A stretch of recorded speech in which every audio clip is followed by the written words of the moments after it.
Welcome to the Pander Brothers podcast. I'm Jakob, I'm Arnold. and we just released our indie thriller, Altered Ego, which is out on Amazon Prime and will be moving out to other platforms over the coming months. And we're currently doing a series of podcasts on the life cycle of making an independent film, starting with the screenplay writing process through development to financing, production, and post-production and beyond.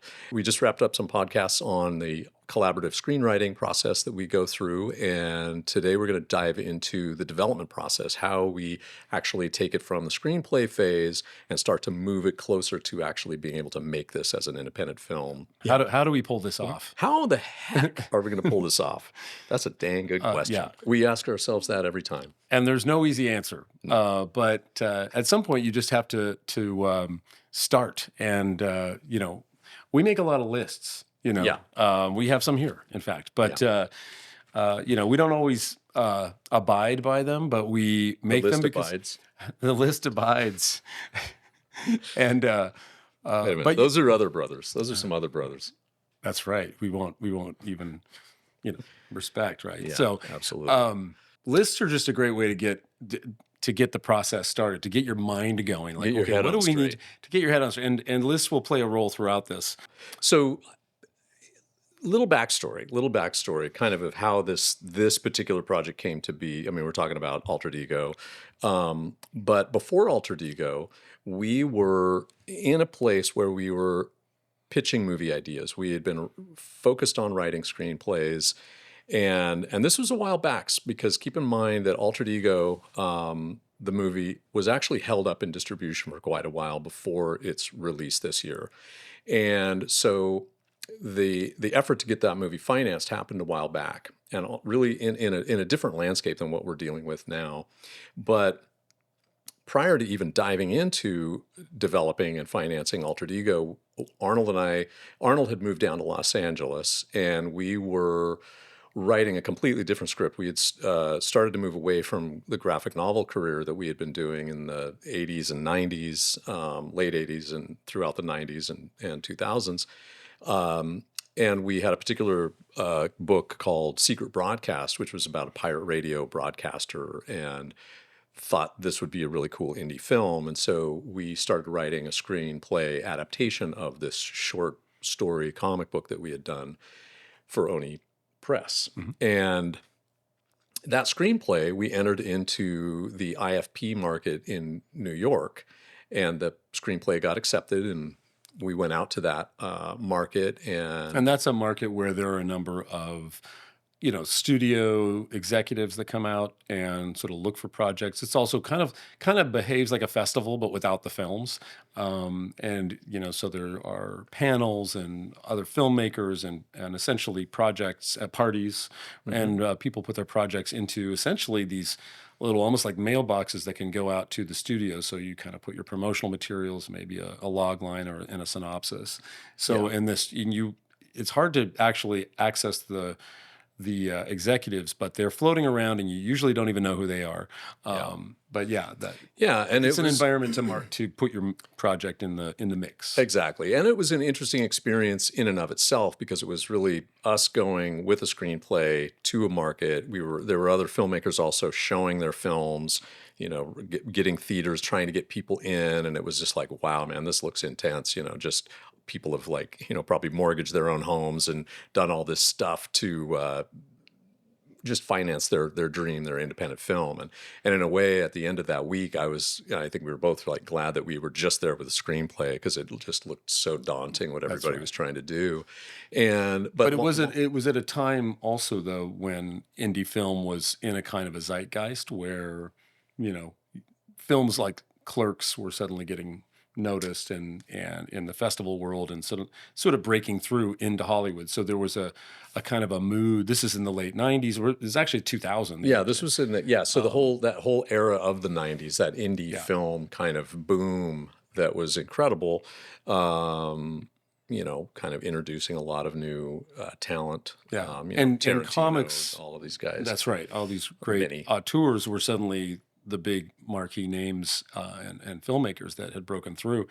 And we were starting to see graphic novels being adapted, like History of Violence is one. I think Hellboy had been made by that time. Yeah, Road to Perdition is another. I don't know Road to if that was at that Perdition, point, but and so, but that was starting to films kind that of were they didn't be a have to be thing. superhero driven. They were like just great stories, great Yeah, graphic novels that were being turned into kind of low budget but studio backed movies. yeah, exactly. So kind of long and short of that was that when we got back to Portland, I don't know, I don't even remember how long after being at the IFP it was, but not too long after, all of these people that were in the more executive position that had gotten these screenplays and had access to all the material that filmmakers had entered, months They before. went home and looked at it They all. went home and looked at it all. So we got a query from a company out of the Czech Republic that had also been involved in some pretty big major Hollywood films as well. They were very interested in the premise and the script that we'd put together, and that really began this process of a conversation with this company that evolved over the period of at least a year of real serious interest in the project. And they had, I believe at the time, a budget model or a budget of $5 million. They were looking to make a $5 million movie. And so we were happily dove into that conversation and started doing script refinements and rewrites and doing that whole process, which was actually, in the case of this, was very constructive. And I think it brought us to a really exciting screenplay through that process. But, and we were on kind of pins and needles. I mean, this was Yeah. like being at that place where we had come out of the graphic novel career. We had been, we were at a turning point in that You're at career. a turning point, yeah. And we were leaning more heavily into screenwriting and wanting to get a film career up and running.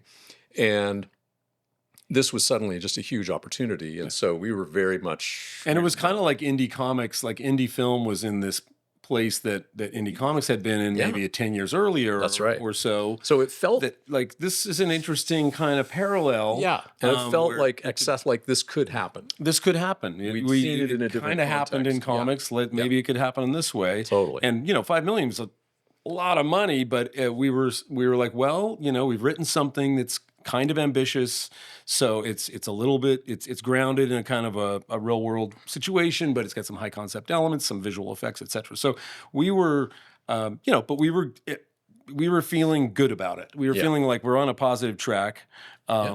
and there was real excitement around it. And they were talking about at least one movie star whose name was floating around. And so we were at this place where we're kind of now it's a matter of waiting for that light to turn green. Yeah, and they had, the point person that we were working with, and one of his partners were very excited about the project, and they got it to a point with us that they felt like, okay, we can run this up the flagpole.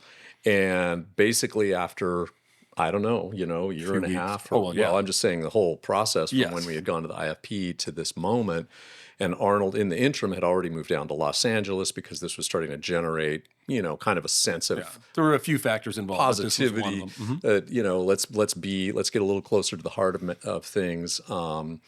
But boom, that third partner wasn't feeling it, and it was just within, it was like, boom, Yeah. it just it was done. And There's no negotiation. yeah. I mean, I don't know. I mean, maybe there was a little conversation about doing some more, but it was kind of like, no, writing was on the wall. And so, I mean, that kind of Well, yeah, and there led was to- I think what's worth mentioning here also, even though we you have to kind of shake it off, obviously, because these things are just the nature of it, and they don't always work your way. But you kind of step back and you say, well, how did we get here? Well, you know what, we put a really strong package together, and we actually got further than a lot of people get, and it's we need to take stock, and so in that reflection, we really started to see, the power of some of the assets that we had put together around this project, and ultimately, like, well, guess what? We have a really great script, and we've got some cool assets around it. We've got a really compelling pitch document. And now I was in Los Angeles and was lucky enough to get representation. But even that was limited. It was kind of more around the animation world. Yeah, because of the But graphic novel because of the background, that graphic was kind of how novels, it was framed. and at that time, that was, it was great. And so we were, suddenly given opportunities to pitch it to, smaller production companies and smaller studios. But it was a great opportunity to sort of, start to take it out, pitch it, refine that phase of it in the kind of development sense of like, okay, well, now we're trying to sell this, even though it's, a humbling process. We have to really start to refine what that is, and make it something that, is going to be attractive to someone new. And within that, though, you know, the Hollywood ride kicks in, which is like, can you make it more futuristic? Can you make it Yep, this? Can you yeah, make it that? yeah. And so you start to kind of get like Kind of chasing this rattled around. thing, Yeah.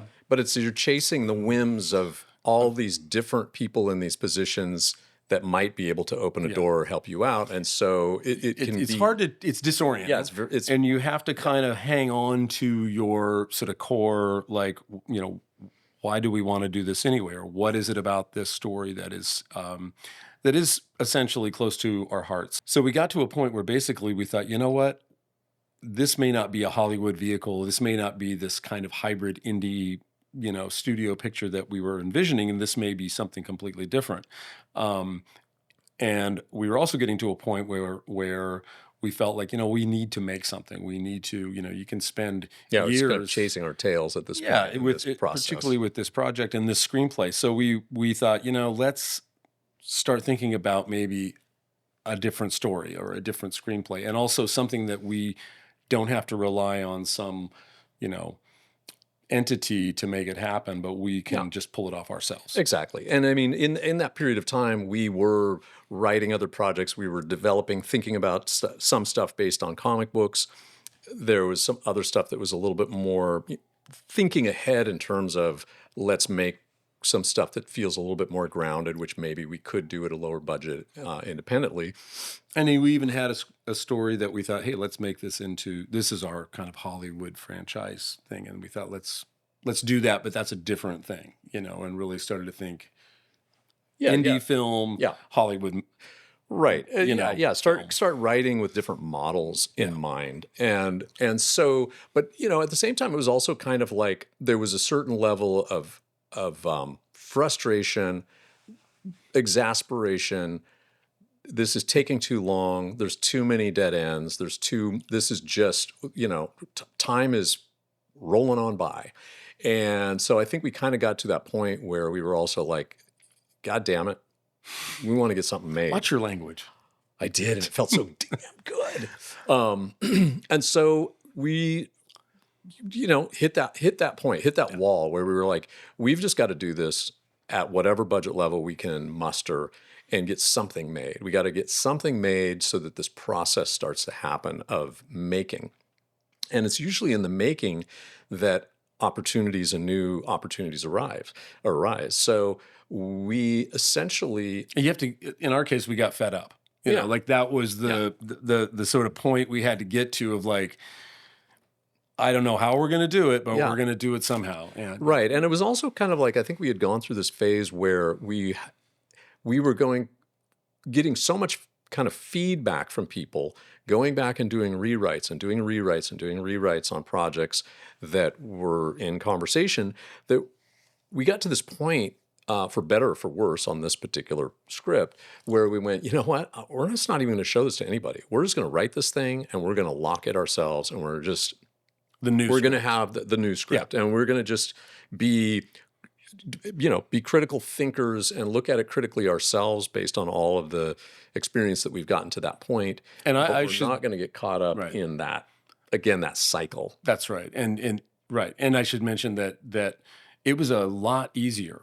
the second time. I mean, having gone through the rigor of rewrites and, rethinking that other project, that almost became a sort of sacrificial lamb in a way. It was like, because you can lose your way, like, Yeah, well, you wait a can minute, you well, can write yourself out. You can write yourself out, and it's good to just overwrite, and That's yeah. right.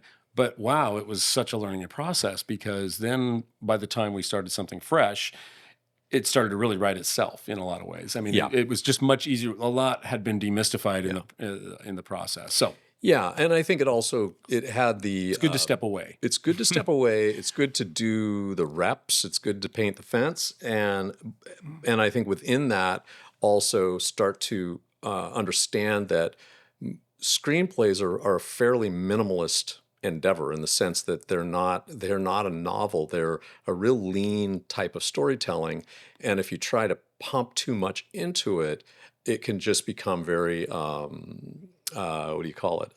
Overwrought. Overwrought. It can just kind of lose its way. It Yeah. can lose its clarity. And so I think when we started to write Altered Ego at the time, we had a really good idea. We had two protagonists and antagonists that were super clear.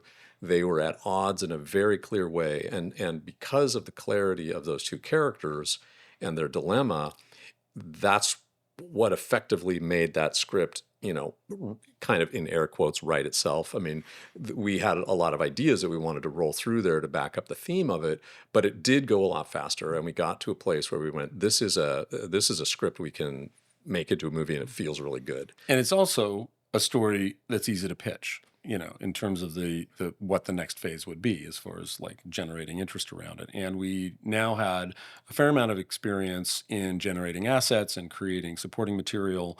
Um, you know, and now it's even easier, of course, with Chat GBT. But at the time, doing a synopsis and having your log lines and having your elevator pitch kind of figured out, and really thinking through that as you're sort of, once you have the script locked, like, okay, how are we going to, um, you know, someone interested in potentially funding this Yeah. project? And with that in mind, the other thing that what is doable? What do we feel we can go out and raise as two individuals that are going to essentially do this as an independent film?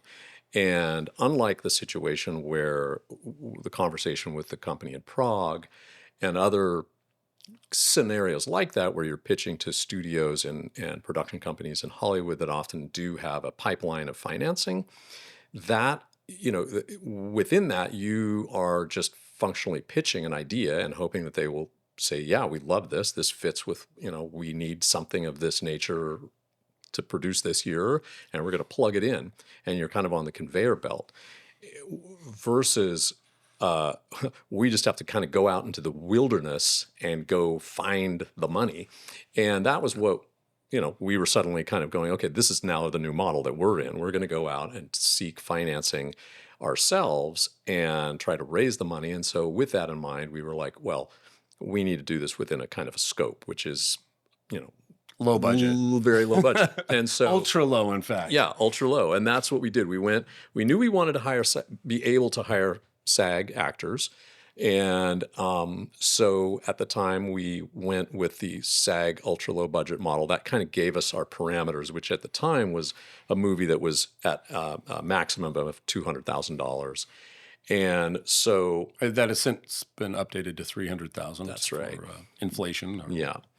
But so really that kind of gets us to this little nuts and bolts part where we knew that was the kind of the parameter of what we could go out and seek. Now, whether we could find that kind of money was another question altogether.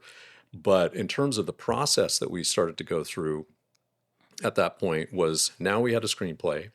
So the first thing we had to do was actually just budget the thing out and see how it penciled out, as it were. And so we did that. We did a script breakdown, went through the whole movie. It was written to be shot locally in Portland. It takes place in the kind of this little area of Portland that's a much more modern, kind of developed area. So it's the theme of architecture. Our protagonist, an architect. The Pearl District. The Pearl District. Yeah. So it was shot in the Pearl District, and we wanted to give it this kind of super modernist edge. And so that was kind of just so within that was going to be where we were going to look for locations. And so we started to plot the thing out, and we were able to get it to, I think, about a budget roughly around 180,000. We figured we could do it at. And again, keep in mind, this was, a number of years ago. So this was really looking at this also from the vantage point of kind of an earlier model where we were like, we're going to raise this money, we're going to take it to Sundance, or we're going to take it to to a Tribeca, marketplace, and take it to try to get it into some top tier film festivals, and it was still and get a deal. That's right, and we were still thinking of that model of I don't even think at that point we were thinking about independent distribution. We, to some degree, we hadn't even fully thought that far because we were still in this place of, okay, we'll get a deal of some kind. That's right. And so, and part of that was naivete, but also part of that was ambition. And I think that to some degree we were thinking that. But in terms of the actual kind of ground game side of it, we really thought, we are going to, I think the psychology more than anything was, we're going to make this movie for whatever we can raise. That's right. But it's going to be 200 or less. Mm-hmm. And so whatever we can raise, we're going to make a movie based on that. And the other important piece of this is that we psychologically, because a lot of it is psychological. A lot is like getting your head wrapped around the idea of how we're going to do this, was basically putting a date on the calendar and just committing to this abstract date. But by this time, this is when we want to be in, at least in pre-production. I think we actually that was our and this was kind of an interesting thing because this was a product of having been, not that it was just a kind of the nature of it being kind of strung along in many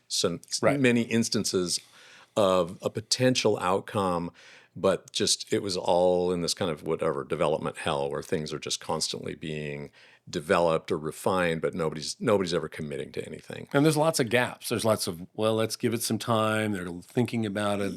So it feels like you're just in this burning, waiting. And I think that for us, we thought, there was nothing really premeditated about this other than just, again, back to the fed up point. It's like, let's put a date on the calendar for ourselves, and that it's instead of this kind of constant mental negotiation of chasing opportunities, we were like, this is the wall in which we're backed up against, and we're going to get something made something is going to start getting shot on that date, no matter what we're able to raise. And what was interesting about that is, on one level, you could kind of go, well, that's very limiting because there are certain things that we gave up by doing that.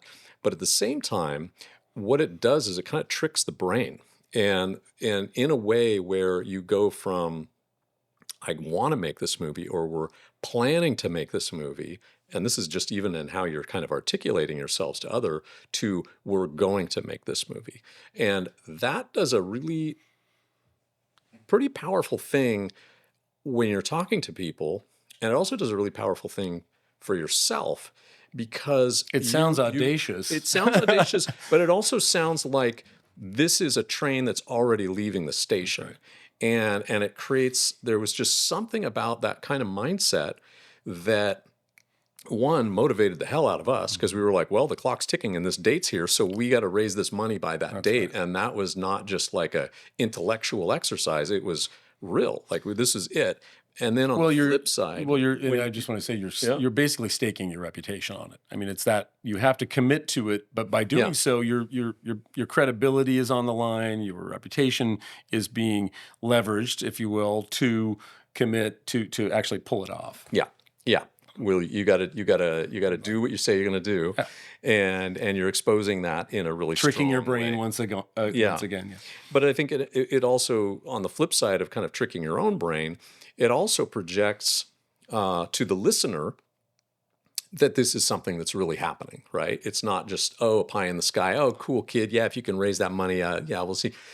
And so that was a really very potent thing to do. And I believe, I am certain it is why that movie exists today, is because of that, just that simple mindset trick that we put on ourselves. That's right. And practical choice. And a bit of the panic that goes with it. Like, oh my God, we better do this. So once we figured out that the budget model was going to be around 180, 190, somewhere in there, the next step for us was to put together a business plan. And we knew that we were going to go to a relatively small group of people within our community, people that we we're within arm's reach, people that we generally knew, but we also still wanted to approach this in a highly professional manner. Obviously, these are still big asks. We're not trying to get millions of dollars, but a couple $100,000 is still a lot of money. Oh yeah. So in our next podcast episode, we're going to really dive into how we actually got the money in hand with our plan and got our movie off the ground. So you can take a look at that in our next video here, and look forward to seeing you in the next one.